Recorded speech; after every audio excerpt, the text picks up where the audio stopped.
السلام عليكم ورحمة الله وبركاته. الحمد لله والصلاة والسلام على رسول الله وعلى آله وصحبه ومن والاه أما بعد. Hadratul muhtaramin, bapak-bapak dan ibu-ibu jamaah Masjid Al-Aqsa yang dirahmati Allah Subhanahu wa taala. Alhamdulillah, di hari yang ke 26 atau 27? 6 ya. Kita masih diberikan kesehatan oleh Allah Subhanahu wa taala. Masih diberikan nikmat, kesempatan dan semangat oleh Allah Subhanahu wa taala. Masih tergerak hati kita untuk segera bergegas mengisi malam-malam Ramadan kita dengan ibadah qiyamul lail, karena ibadah salat tarawih masuk dalam kategori qiyamul lail.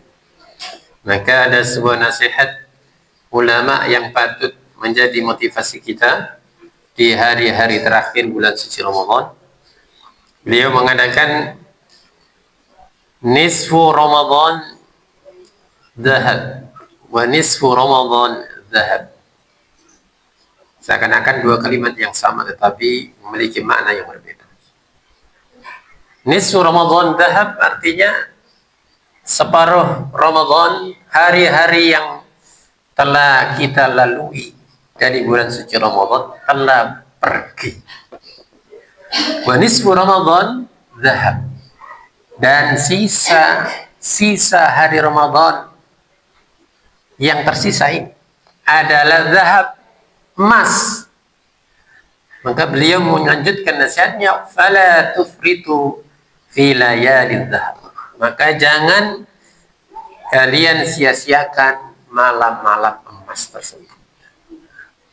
Mudah-mudahan di sisa-sisa hari yang sudah sampai 1 minggu ini, kita diberikan kekuatan istiqomah oleh Allah, bisa mengisi malam-malam itu dengan ibadah qiyamul lail, dengan berbagai aktivitas ibadah etika tilawah yang kita mampu untuk mengisi. Ma'asyiral muslimin, bapak-bapak dan ibu jamaah Masjid Al-Aqsa yang dirahmati Allah Subhanahu wa taala. Ada sebuah nasihat yang patut menjadi semangat kita. Nasihat itu berbunyi, ada 3 hal ibadah yang semuanya itu pahalanya ditanggung Allah Subhanahu wa taala. Bahasa gampangnya itu, nek kon lakon iku urusanku. Riwayatnya aku yang nanggung. Yang pertama, bahasanya itu salah satu asya fa ajruha 'ala Allah. Ada 3 hal yang semua balasannya itu ditanggung oleh Allah Subhanahu wa taala. Yang pertama, al-'afw, memaafkan. Karena memaafkan itu berat. Memberikan maaf itu berat. Kalau meminta maaf sangat mudah. Sehingga indikator ciri dari orang-orang yang bertakwa itu bukan meminta maaf, tapi memberi maaf. Maka dalam surah Al-Imran itu, wasari'u ila maghfiratin min rabbikum wa jannatin 'arduha as-samawati wal ardh u'iddat lil muttaqin. Bergegaslah kalian menuju ampunan Allah Subhanahu wa taala, yang mana balasannya itu adalah surga yang Allah sediakan untuk orang-orang yang bertakwa, yang mana surga itu luasnya seluas langit-langit dan bumi. Nah, Allah Subhanahu wa taala menjabarkan ciri-ciri klasifikasi orang yang bertakwa itu di ayat berikutnya, yaitu alladzina yunfiquna fis sarra'i wad dharra. Itu orang yang memiliki sifat suka bersedekah, baik punya uang ataupun tidak. Itu ciri orang bertakwa. Alladzina yunfiquna fis sarra'i wad dharra. Yang kedua, wal kadzibina al-ghaidz, yaitu bisa meredam amarahnya sendiri. Ketika ingin marah, dia mampu meredam emosi dirinya. Sehingga kemampuan meredam emosi mempengaruhi sifat orang yang bertakwa berikutnya, yakni wal afina 'anil nas, yaitu orang yang mampu memberikan maaf kepada orang lain. Nah, itu ciri orang yang bertakwa, itu memberi maaf, bukan meminta, sekedar minta maaf, memberi maaf. Maka ada sebuah kisah dari para sahabat terkait hal ini, yakni ketika Rasulullah Sallallahu Alaihi Wasallam bersama para sahabat sedang duduk-duduk, tentunya di majelis beliau dengan para sahabat, sehingga Nabi bersabda, cara mirami, maring ini ono penghuni surga datang. Semua sahabat langsung ini. Masuklah seorang sahabat Ansor, bahasa Jawanya itu tidak ngawai, apa tidak ngawai? Gak ono potongan nih, potongan swarga gak. Masuk bawa sandal diteteng, tetesan air ya menetes dari sandalnya. Nah, seperti itu. Sehingga sahabat ya heran, apa yang menyebabkan orang itu belum wafat sudah dicap sebagai penghuni surga. Kemudian pada kesempatan yang lain, untuk kedua kalinya, Nabi melakukan hal yang sama. Cara merah, orang ini ono penghuni surga akan datang masuk. Orang itu datang lagi, orang yang sama, yang tidak ngawai tadi. Nah, kesempatan ketiga kali sama seperti itu. Cara merah ini. Habis ini ada penghuni surga akan masuk. Sehingga hal itu membuat seorang sahabat yang bernama Abdullah bin Amr penasaran, sehingga dia menyusun siasat. Ketika majelis dengan para sahabat itu selesai, beliau menghampiri sahabat Ansor itu. Dia mengucapkan seperti itu, wahai saudaraku, aku sedang berselisih dengan ayahku. Aku tukaran dengan bapakku. Aku oleh tangi dan namamu. Nah, bahasanya seperti itu, gampangnya. Sehingga singkat cerita, sahabat Abdullah bin Amr menginap di rumahnya sahabat Ansor tadi, dengan tujuan ingin melihat ibadah apa yang menjadi rahasia sehingga dia diberikan apa itu, legalitas penghuni surga meskipun belum wafat. Dia nginap 1 hari, 2 hari, 3 hari. Tidak, beliau sahabat Abdullah bin Amr tidak melihat sesuatu yang istimewa dari ibadah beliau. Ya begitu-begitu saja. Sehingga di hari ketiga, karena adab menginap seorang tamu 3 hari maksimal, sehingga beliau izin dan beliau jujur, wahai saudaraku saja nih, aku yo sampai bapakmu kan apa-apa, cuma aku penasaran apa Kanjeng Nabi sampai dawuh sampean dicap sebagai penghuni surga, kira-kira amalan apa yang engkau lakukan? Sehingga sahabat Ansar itu bercerita, ya kamu lihat sendiri 3 hari kamu menginap di sini, tidak ada yang sembahyangku ya semeneku, maca Quranku ya uripku ya semeneku. Tapi mungkin ada satu amal yang menjadi sesuatu yang rutin aku lakukan. Sebelum tidur, aku pastikan tidak ada rasa iri dan dengki dalam hatiku kepada siapapun.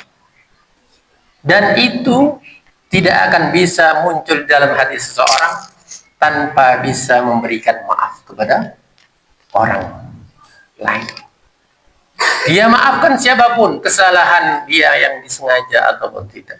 Orang yang kenal ataupun tidak kenal, dia lepaskan. Tidak ada urusan manusiawi antara dia dengan orang lain, dia lepaskan.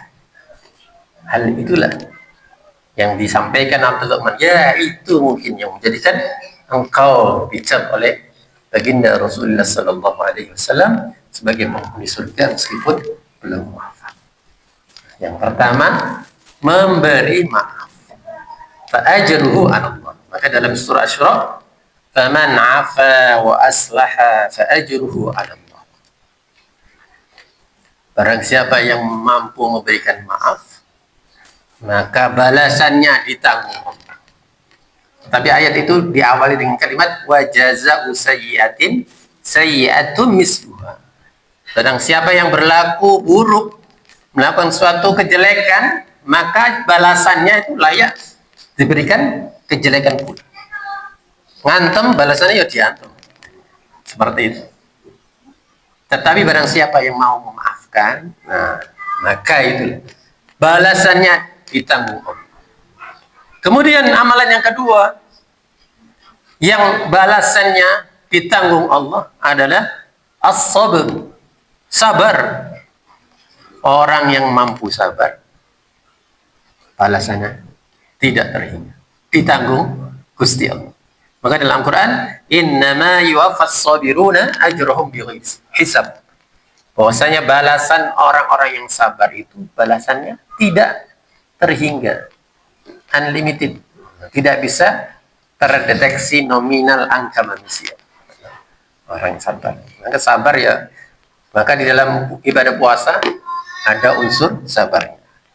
Sabar ninggal perkara sing elek, sabar melakoni ibadah di dalam ibadah puasa. Kemudian yang terakhir, yang ketiga, yang balasannya ditanggung Allah adalah puasa. Maka Allah Subhanahu wa taala dalam hadis qudsi mengatakan kullu amali ibni Adam lahu illa siyam. Seluruh amal ibadah anak cucu Adam itu untuk mereka sendiri, kecuali puasa. Fa innahu li, karena puasa itu hanya untukku, kata Allah.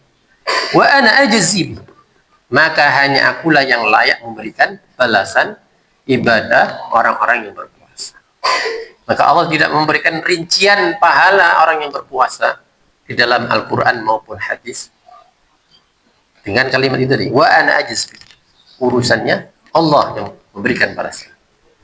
Karena setiap orang yang berpuasa pasti hanya karena bisa kita pastikan. Tetapi kalau puasa hanya sekedar untuk manusia, banyak celah kita untuk melakukan hal itu untuk menutupi sekedar puasa kita, kalau hanya sekedar untuk manusia. Puasa krono maratua pas atus nang jeding ngombe banyu jeding. Karena tonggo, karena teman jamaah masjid ketika wudhu banyak kesempatan. Umur 3 kali yang dibuang cuma 2 kali. Kalau hanya sekedar untuk manusia, banyak celah, banyak kesempatan untuk kita membatalkan ibadah puasa. Tetapi orang yang berpuasa, yang bisa menjaga puasanya dari fajar hingga adzan maghrib, insya Allah semua itu hanya karena Allah. Buktinya apa? 1 detik pun ketika kumandang adzan subuh, kita sudah tidak berani minum seteguk air pun. 1 detik, 1 menit sebelum kumandang maghrib, kita tidak berani mengambil takjil dulu langsung kita minum. Karena kita menjaga kemurnian, keabsahan ibadah puasa kita hanya karena Allah Subhanahu wa taala. Mudah-mudahan kita semua yang hadir di majelis yang mulia ini diberikan kekuatan oleh Allah untuk melaksanakan ketiga hal yang balasannya ditanggung oleh Allah Subhanahu wa taala. Amin amin ya rabbal alamin. Mudah-mudahan bermanfaat. Aku qouli hadza wa astaghfirullah li wa lakum. Assalamu alaikum warahmatullahi wabarakatuh.